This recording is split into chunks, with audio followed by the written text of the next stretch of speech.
بسم اللہ الرحمن الرحیم۔ شروع اللہ کا نام لے کر جو بڑا مہربان نہایت رحم والا ہے۔ جن لوگوں نے کفر کیا اور دوسروں کو اللہ کے رستے سے روکا، اللہ نے ان کے اعمال برباد کر دیے، اور جو لوگ ایمان لائے اور نیک عمل کرتے رہے اور جو کتاب محمد صلی اللہ علیہ وآلہ وسلم پر نازل ہوئی اسے مانتے رہے، اور وہ ان کے پروردگار کی طرف سے برحق ہے کہ جس نے ان کے گناہ دور کر دیے اور ان کی حالت سنوار دی۔ یہ اعمال کی بربادی اور اصلاح حال اس لیے ہے کہ جن لوگوں نے کفر کیا انہوں نے جھوٹی بات کی پیروی کی، اور جو ایمان لائے وہ اپنے پروردگار کی طرف سے دین حق کے پیچھے چلے۔ اسی طرح اللہ لوگوں سے ان کے حالات بیان فرماتا ہے۔ پس جب تم کافروں سے بھیڑ جاؤ تو ان کی گردنیں اڑا دو، یہاں تک کہ جب ان کو خوب قتل کر چکو تو جو زندہ پکڑے جائیں ان کو مضبوطی سے قید کر لو۔ پھر اس کے بعد یا تو احسان رکھ کر چھوڑ دینا چاہیے یا کچھ مال لے کر، یہاں تک کہ فریق مقابل لڑائی کے ہتھیار رکھ دے۔ یہ حکم یاد رکھو، اور اگر اللہ چاہتا تو اور طرح سے ان سے انتقام لے لیتا، لیکن اس نے چاہا کہ تم میں سے ایک کو دوسرے کے ساتھ ٹکرا کر آزمائے۔ اور جو لوگ اللہ کی راہ میں مارے گئے ان کے اعمال کو وہ ہرگز ضائع نہیں کرے گا، بلکہ ان کو سیدھے رستے پر چلائے گا اور ان کی حالت درست کر دے گا، اور ان کو بہشت میں جس سے ان کو پہلے سے واقف کر دیا ہے داخل کرے گا۔ اے اہل ایمان، اگر تم اللہ کی مدد کرو گے تو وہ بھی تمہاری مدد کرے گا اور تم کو ثابت قدم رکھے گا، اور جو کافر ہیں ان کے لیے ہلاکت ہے، اور اللہ ان کے اعمال کو برباد کر دے گا۔ یہ اس لیے کہ اللہ نے جو چیز نازل فرمائی انہوں نے اس کو ناپسند کیا، تو اللہ نے ان کے اعمال اکارت کر دیے۔ کیا انہوں نے ملک میں سیر نہیں کی تاکہ دیکھتے کہ جو لوگ ان سے پہلے تھے ان کا انجام کیسا ہوا؟ اللہ نے ان پر تباہی ڈال دی، اور اسی طرح کا عذاب ان کافروں کو بھی ہوگا۔ یہ اس لیے کہ جو مومن ہیں ان کا اللہ کارساز ہے اور کافروں کا کوئی کارساز نہیں۔ جو لوگ ایمان لائے اور عمل نیک کرتے رہے ان کو اللہ بہشتوں میں جن کے نیچے نہریں بہ رہی ہیں داخل فرمائے گا، اور جو کافر ہیں وہ فائدے اٹھاتے ہیں اور اس طرح کھاتے ہیں جیسے حیوان کھاتے ہیں، اور ان کا ٹھکانہ دوزخ ہے۔ اور بہت سی بستیاں تمہاری بستی سے جس کے باشندوں نے تمہیں وہاں سے نکال دیا زور و قوت میں کہیں بڑھ کر تھیں، ہم نے ان کو برباد کر دیا اور ان کا کوئی مددگار نہ ہوا۔ بھلا جو شخص اپنے پروردگار کی مہربانی سے کھلے رستے پر چل رہا ہو وہ ان کی طرح ہو سکتا ہے جن کے اعمال بد انہیں اچھے کر کے دکھائے جائیں، اور جو اپنی خواہشوں کی پیروی کریں۔ وہ جنت جس کا پرہیزگاروں سے وعدہ کیا جاتا ہے اس کی صفت یہ ہے کہ اس میں ایسے پانی کی نہریں ہیں جو بو نہیں کرے گا، اور دودھ کی نہریں ہیں جس کا مزہ نہیں بدلے گا، اور شراب کی نہریں ہیں جو پینے والوں کے لیے سراسر لذت ہے، اور صاف شدہ شہد کی نہریں ہیں، اور وہاں ان کے لیے ہر قسم کے میوے ہیں، اور ان کے پروردگار کی طرف سے مغفرت ہے۔ کیا یہ پرہیزگار ان کی طرح ہو سکتے ہیں جو ہمیشہ دوزخ میں رہیں گے اور جن کو کھولتا ہوا پانی پلایا جائے گا جو ان کی آنتوں کو ٹکڑے ٹکڑے کر ڈالے گا؟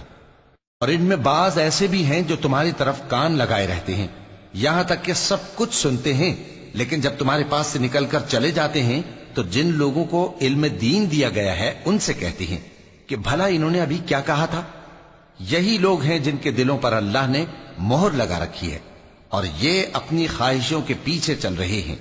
اور جو لوگ ہدایت یافتہ ہیں ان کو وہ مزید ہدایت بخشتا ہے اور ان کو پرہیزگاری عنایت کرتا ہے۔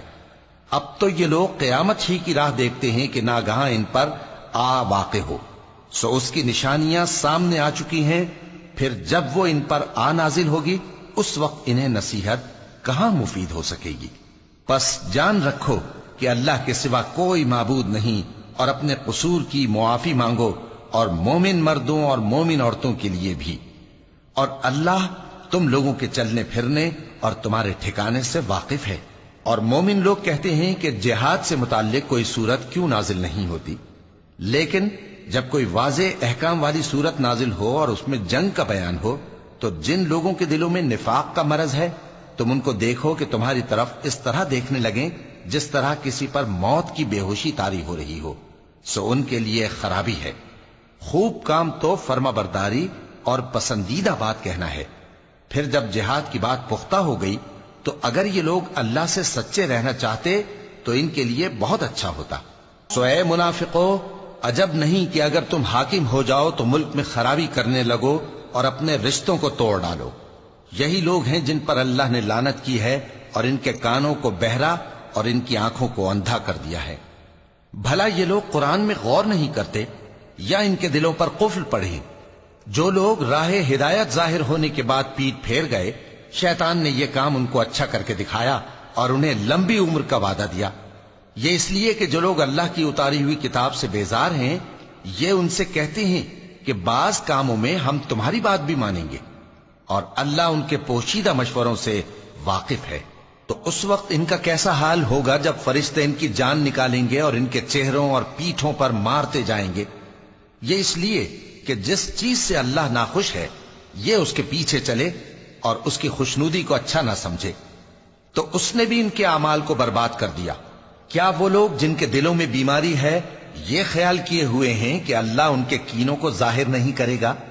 اور اگر ہم چاہتے تو وہ لوگ تم کو دکھا بھی دیتے اور تم ان کو ان کے چہروں ہی سے پہچان لیتے، اور تم انہیں ان کے انداز گفتگو ہی سے پہچان لوگے، اور اللہ تمہارے اعمال سے واقف ہے۔ اور ہم تم لوگوں کو آزمائیں گے تاکہ جو تم میں جہاد کرنے والے اور ثابت قدم رہنے والے ہیں ان کو معلوم کریں اور تمہارے حالات جانچ لیں۔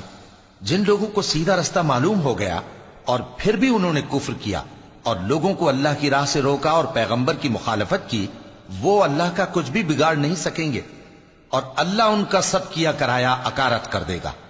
مومنو، اللہ کا حکم مانو اور پیغمبر کی فرما برداری کرو اور اپنے اعمال کو ضائع نہ کرو۔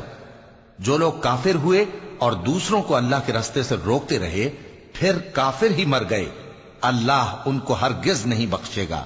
تو مسلمانوں، تم ہمت نہ ہارو اور دشمنوں کو صلح کی طرف نہ بلاؤ، اور تم ہی غالب رہو گے، اور اللہ تمہارے ساتھ ہے، وہ ہرگز تمہارے اعمال کو کم اور ضائع نہیں کرے گا۔ دنیا کی زندگی تو محض کھیل اور تماشا ہے، اور اگر تم ایمان لاؤ گے اور پرہیزگاری کرو گے تو اللہ تم کو تمہارا اجر دے گا اور تم سے تمہارے مال طلب نہیں کرے گا۔ اگر وہ تم سے مال طلب کرے پھر تمہیں تنگ کرے تو تم بخل کرنے لگو، اور وہ بخل تمہارے کینے ظاہر کر کے رہے۔ دیکھو، تم وہ لوگ ہو کہ اللہ کی راہ میں خرچ کرنے کے لیے بلائے جاتے ہو، تو تم میں ایسے شخص بھی ہیں جو بخل کرنے لگتے ہیں، اور جو بخل کرتا ہے اپنے آپ سے بخل کرتا ہے، اور اللہ بے نیاز ہے اور تم محتاج۔ اور اگر تم پھر جاؤ گے تو وہ تمہاری جگہ اور لوگوں کو لے آئے گا، پھر وہ تمہاری طرح کے نہیں ہوں گے۔ صدق اللہ العظیم۔